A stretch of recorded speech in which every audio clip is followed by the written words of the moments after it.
I think the arguments as to why come mainly from looking at other galaxies. Our galaxy is very hard to get this information, although inboard of us you can get some information, but you really like outboard, and that's pretty hard, it turns out. Plus the fact that it's not a disk is also related to the properties of dark matter, right? If they're not making collisions, then they will not be able to form, to lose angular momentum in a huge amount. I mean, it's quite a bit more complicated. Yeah, the disk is the most efficient way to store angular momentum. It's the lowest energy state. So things that can do that, have friction on themselves, collapse down into disks. But the dark matter just, we pretty much presume, stays out there in this big cloud that we fell into. We being all our sister protons. All right. So you can deduce from this curve a couple interesting things. Okay, but the local density. So that's what we were just talking about. That the Milky Way really is this big dark cloud, sometimes called a halo, and it's more of a European halo. American halos are little rings above your head, but the European one is more like an aura. I think we'd call it an aura. So the Milky Way is more of a dark aura surrounding a disk with a bulge in it, and then we are flying through this thing with this velocity. It's about 1,000th the speed of light, and my characters disappear. So that's supposed to be the sun, although I made it blue, going around. And the interesting thing that for doing our experiments, the crucial thing is we assume that the halo consists of particles, mainly because we don't know what else to assume it is. I mean, what is it if it's a particle? Yeah. Is that to scale somewhat? I don't know, but it's not bad. Okay. It's maybe a bit large disk compared to the matter halo, or it's a question where you stop. The way to stop, but is it in the ballpark? I'd say it's within a factor of plus or minus 2. Yeah, it is in the ballpark, Okay, definitely. ballpark. So most of our Milky Way is mainly this big dark cloud. Okay, and then we think it's particles because we can't think of anything else that it could be. And now you can see how. Oh, and by the way, one of those weird coincidences again is that it's as though the mass density of the dark matter is about half of the total. About half comes from our matter, and about half from the dark matter. And it's about a third of a proton, 1 proton per 3 centimeters cubed. And my fonts went away because I went to Windows. Okay. And now the thing is, this starts to see how we do our experiments. That our sun is hurtling through this cloud of dark matter. Of course, we're sort of attached to the sun. We're like the dog in the pickup truck sticking his head out and seeing a wind hit it in the face. So there's a wind of dark matter coming at us. And that's crucial for experiments. Now it's a little better than that. If the dark matter was really sitting still, it would just fall into, the dark matter is really not sitting still, it would just fall into the center if it were sitting still. It's got sort of kinetic energy that keeps it through the real theorem out there and stuff. Actually, the fact that it's moving itself helps experiments because a significant amount of time you get extra energy. So when we try to detect it, that actually helps us. So we can go to the next one. Okay, so the big question is, how do these particles interact with ours? Well, we know they interact gravitationally. That's how they were discovered, after all. Okay, and that's crucial. But terrestrially, no one's figured out how to do it to get the sensitivity to detect the dark matter via its gravitational interaction on Earth. Okay. So what else? You got 3 more forces you can go through. Strong force. Well, as far as we know, and there are experiments that have looked for strong interactions with the dark matter by going to the top of the atmosphere on rockets and things. No. Pretty much sure. It doesn't interact with strong interaction.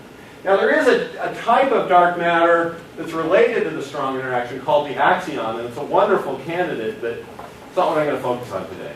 There's some wonderful experiments, 2 or 3 in the world, that are looking for dark matter as axion.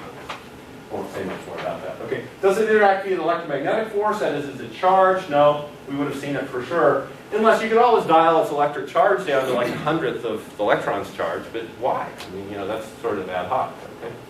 So the big money is on, is it the weak force?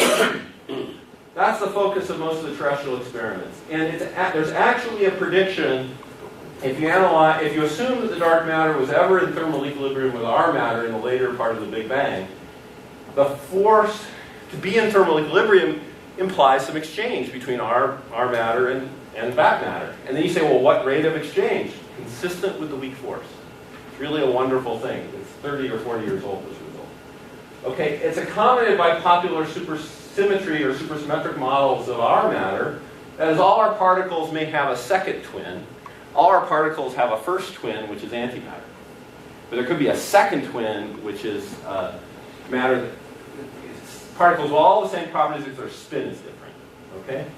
So it's like, wow, that's great. So the name of this would be a weakly interacting, weak being a weak force, like beta decay, massive particles. Massive, well, the weak interaction tends to make massive particles, well, with some exceptions, but that's at least in this case what's thought. So the cross-section for interacting with us of a weak, typical of a weak particle, weakly interaction, is something like 10 to the minus 44 centimeters squared. And that's a hard number to really understand.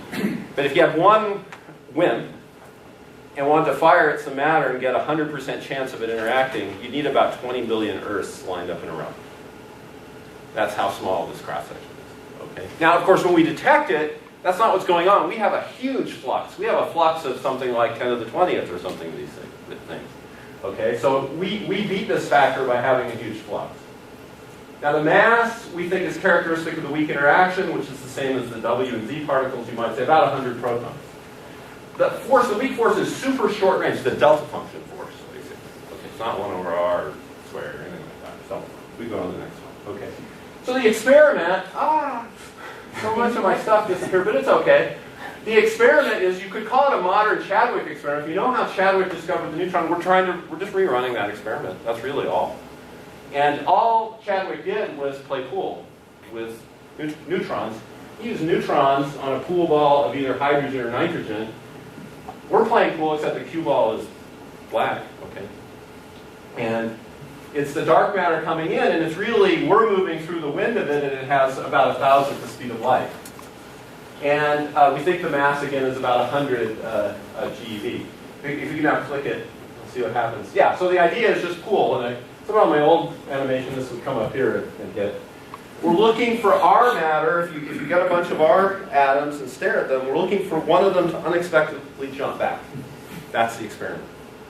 Okay? And Rutherford himself had an analogy for this of how Chadwick discovered the neutron, that in a rugby game, if there was an invisible rugby player, I don't know if you know this analogy, that you could see him running through the field because he'd be knocking people over and they wouldn't know what not to do. Okay, so we go to the next. Okay, so what do we use for targets? We'd like to match this mass. And people use a whole variety of targets, it turned out, for a bunch of reasons. And you'll see when I discuss the experiments, the sort of arguments that go into it a little bit. I used to work on an experiment that used germanium. And that was great, mainly for the same reasons the first transistor used germanium. Basically the same reasons. Okay, purity and ease of working and stuff like that. Okay.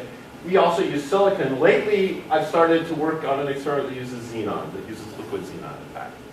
Okay, so that's the sort of thing. So now you can just sort of ask for these masses. Suppose you recoiled with 1,000th the speed of light. How much energy would you have? If we get the next one. Okay, so you do a little calculation, and it's a little garbled right now, but it comes out to be tens of kiloelectron volts, tens of keV.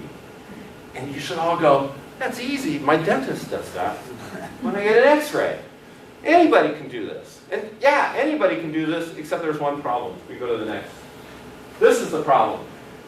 You have a huge background. Like, we are all radioactive because of, for example, the potassium in us. And about 40 million gamma rays a day come out of each of us. Kind of shocking. If you had a detector, let's say 2 meters away from you, let's say a kilogram of germanium, this is just typical, these guys would Compton scatter and make electron recoils that would deposit keV of energy. And how much? About 1,000 per kilogram per day. The kind of numbers to detect the dark matter, given all the numbers that one could work out from ones before, the kind of numbers that we are expecting these days are 100th per kilogram per day. 10 to the 5th smaller than that. So you're just overwhelmed with background. That's the issue, okay, for all these experiments. And so what do you do? Of course you'd say, what, Professor Nelson, why wouldn't you just put a shield like of lead around that thing? I said, yeah, of course. So we do that. Problem is, you all know, lead is radioactive too, for a variety of reasons.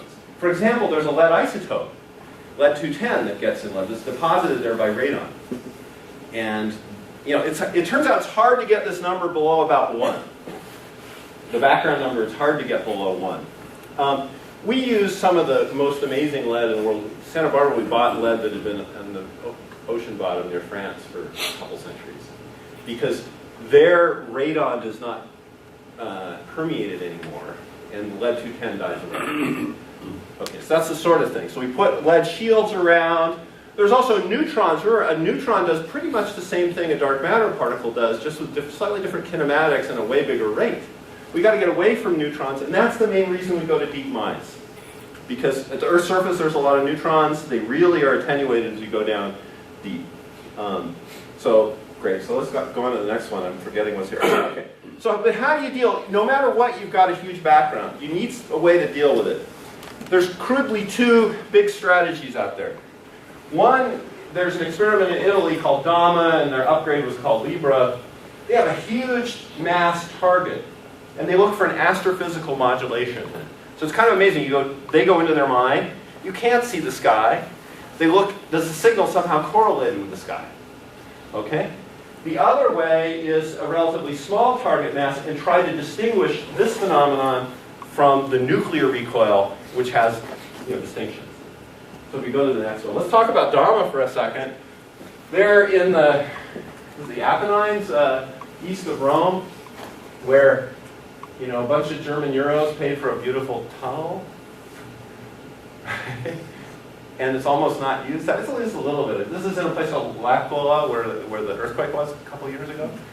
And it's a wonderful facility, but basically the people who dug the tunnel, someone said, could you just dig a few experimental halls? And no one needs to know, right? Okay. And it was done. It was quasi-pork barrel, but really great. It's a really great scientific lab that came out of that. Okay. And somehow we can't do that. We can't do that stuff in the U.S. anymore. We have to be so above board about it. Anyway, it's okay. All right. Okay. So next. Yeah, no problem. What is the experiment? It's pretty simple. It's a bunch of sodium iodide crystals looked at by phototubes. Many of our undergraduate labs have these things. Okay. And surrounding real special shielding, it tends to be copper, which is easy to purify, lead, and polyethylene. Polyethylene is a good neutron degrader, if you like. And sometimes we use Teflon. You'll see in our Lux experiment what we do. Okay, in the liquid xenon experiment. Okay, so next one, and all it is, again, is dark matter in, and you can either push the iodine or the sodium. It turns out the iodine is better for a variety of reasons, mainly because there's a coherent interaction with all the neutrons and protons. And so you coherently add the quantum mechanical amplitudes, and you get a big sort of A squared effect. So turns out the iodine is better. Okay, so the next one. And the cool thing, the astrophysical modulation they look for is, sun is really moving like this, which makes it look like there's a wind of WIMPs coming toward you on the Earth, but the Earth is orbiting the sun also. So what that means is, this was my Roger Daltrey thing, there's the Earth going around the sun. Suppose you were throwing WIMPs at me. During this part, I'd see a little extra energy if I was on the microphone. When I'm on this part, I'd see a little less energy. That's the effect they're using. Okay, so we go to the next one. It should be an annual modulation, and in fact, look at the scale here. This is their rate, and they subtract it off the background as a function of time in thousands of days, so there's a couple years, actually maybe 10 years over this thing. There's their data points, and you can see the expected curve, and it wasn't very convincing they had anything up to here. They upgraded the experiment. It's fairly convincing something is modulated on an annual cycle. I have to say, most of us in the field don't accept this as evidence for WIMPs. It's interesting. It's one of those things we all remember it and know about it. I'll come back to why we don't believe it. I mean, I'll just show you basically, experiments with much greater sensitivity haven't verified it. But there could be a way out still. All right. Okay. By the way, these are the groups that do this. This is the Italian National Lab, and there's a Chinese group. If we go to the next